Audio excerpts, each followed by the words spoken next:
How to acknowledge the audience in a speech. Have you ever been talking to the audience and it feels like you're talking to a wall?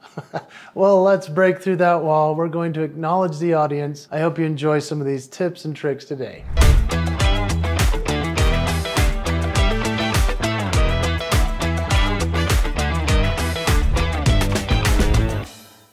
So let's talk about the importance of acknowledging your audience and how they want to feel engaged. They want to feel like they're there with you. I'm going to give you some ideas as to how I've done this as well as other people that I've seen. You know, I've been in front of audiences now for over 20 years on stage. I've had hits and I've had misses, but these have helped me at what I'm about to share with you. So let's dive in. Let's first talk about the psychology of acknowledgement. Now, when I talk about acknowledgement, I'm talking about you as my audience. If I'm speaking to a group that I've never met before, I want to build rapport real fast. I want to make them consider that I'm worth listening to and that we have something that we might share that will be helpful to them. And so one of the best ways that I've seen people do this is by asking a question when they come out on stage. Tony Robbins does this really well. He asks a question, you know, not like, hey, how's everybody feeling? No, he doesn't do it that way. He'll ask something poignant such as, take me back to 6th grade. Do you remember being in 6th grade? How did you feel at that time? Then he lets it sit. Now, when you think about that, it makes me think in my mind, okay, yeah, I'm going there. Now he's engaging the audience by asking a question. He's acknowledging that they're out there, and he's giving them a chance to start to consider for themselves what they want to do in terms of listening and engaging with him. Or if we're not engaging, they'll just sit back on their phones and keep going about their day. So here's some methods for acknowledging the audience that I love outside of just coming out and asking a question. The first one would be eye contact. And so when it comes to eye contact, are you talking to one person or are you talking to the vast sea of everybody? It's nice to point out the person here and the person here and the person here. There's a triangle method you can consider. There are speakers that you can watch do this that are really masterful at it. There's a guy named John Maxwell, one of the great speakers of all time. He's written hundreds of leadership books and he's got a great training that he does for people that want to be leadership speakers. But John Maxwell, whenever he speaks, he literally looks at the person and he just talks to them.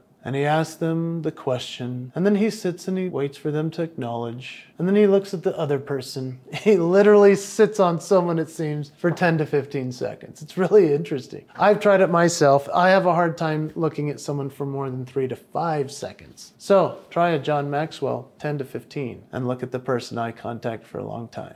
I actually made another video about this on this very channel. If you want to go check it out, the title is, Why is Eye Contact Important in Public Speaking? As you learn more about how eye contact really helps you, it's a powerful thing for making it so the audience is fully engaged. How about addressing by name or profile the people in the audience? Knowing what they do for work or knowing what they have as an acronym for all of them. I might be speaking mostly to an education group or a civic group or a corporation, so I need to learn some of the ins and outs. If I can meet any of them prior, that's even cooler because then I have some actual names of people. I could actually, if I don't have time to meet somebody beforehand and then call them out on stage and be like, hey, Jack's looking good today. Jack, look at that jacket. And then the cameraman points to him. Those types of things create audience engagement really fast because they're like, oh, he knows Jack. Okay. And now Jill. Jill, let's talk about Jill's new hair. She looks wonderful. You know, you can do those types of things. That's very simple. Or you can ask the event planner for somebody that's very popular that stands out. And then they might point out, oh, you need to talk about, you know, Gary. He's the funniest one. So then you say, hey, I know Gary should be up here today doing this, but Gary, you ready? Having a good time? He's going to yell out, yeah. It's interesting how when we know some of the names of the people in the audience, that can make everyone feel more collective and fun together. Here's one of my favorite things to do when I meet somebody before the speech. This really brings audience engagement well. I'll talk to them in the hall. I'll talk to them in the elevator. I'll actually say, hey, can I have a selfie with you? And they're like, who are you? And I go, I'm actually the speaker. And they're like, oh, okay. I'll take a selfie. Guess what I do? I drop it into my slides. And so then right when I get on stage, I go, hey, you guys, it was fun interacting with you. You didn't even know I was the speaker, but I chatted with some of you. And then I pop up this slide with Mary, and Mary's like, she starts screaming and laughing like, oh, that's the guy. And that's a very fun, interactive engagement piece for an audience to feel like, oh, he already knows us. He's connected. We like him. I also talk quite a bit about using body language and gestures. This matters quite a bit. I've made other videos about it, but I want you to think about your hands. I want you to think about your arms if they're folded or if you're coming out with your hands open when you're on stage. As you walk confidently and then as you power pose, all of these things matter. I made another video about it if you want to go check out that title at How to Use Body Language in Public Speaking. I hope that one's helpful too.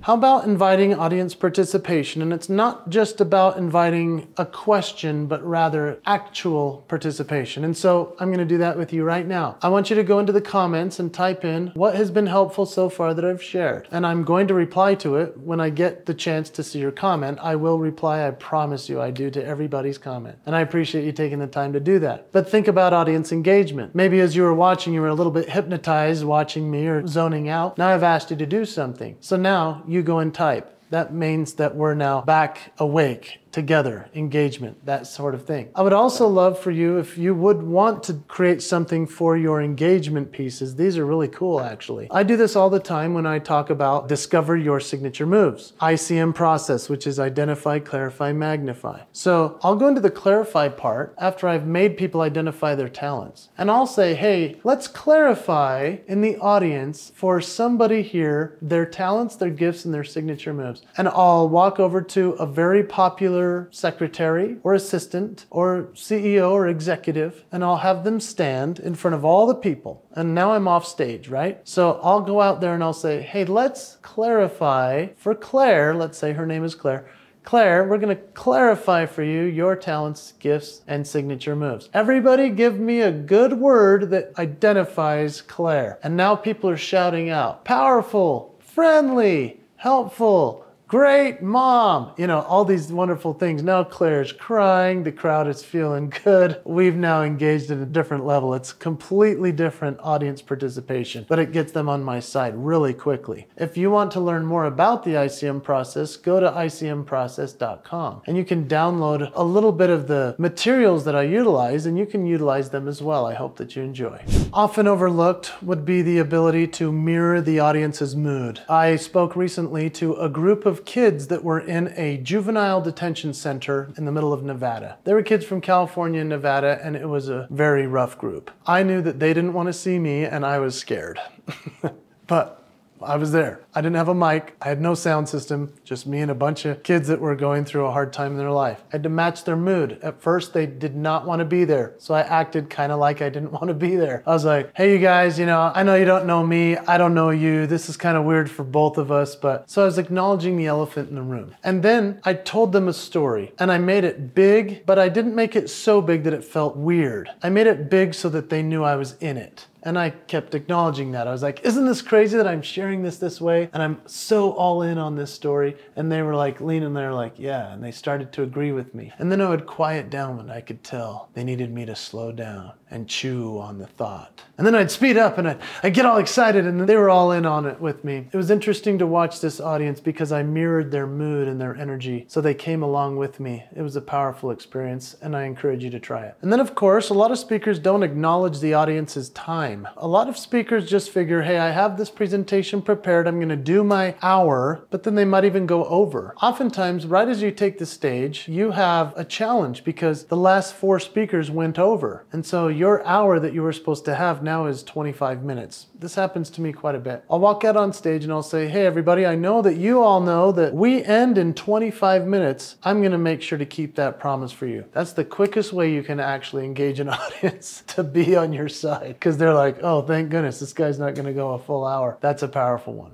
And so if I can help you to become an even better speaker, to have better delivery, but also to get to the point where you are engaging that audience right as you first come out on stage, I'd love to give you even more pointers. If you're interested in working with me on personal mentoring or coaching, it would be awesome to hear from you. My email is jason@jasonhewlett.com. Yeah, that's my actual email. I will respond to you, or you can just put a comment below and I'll get your information there. But I appreciate if we could talk and see how I can help you while you engage the next audience at the highest level. I know you're a great speaker. I look forward to seeing you then.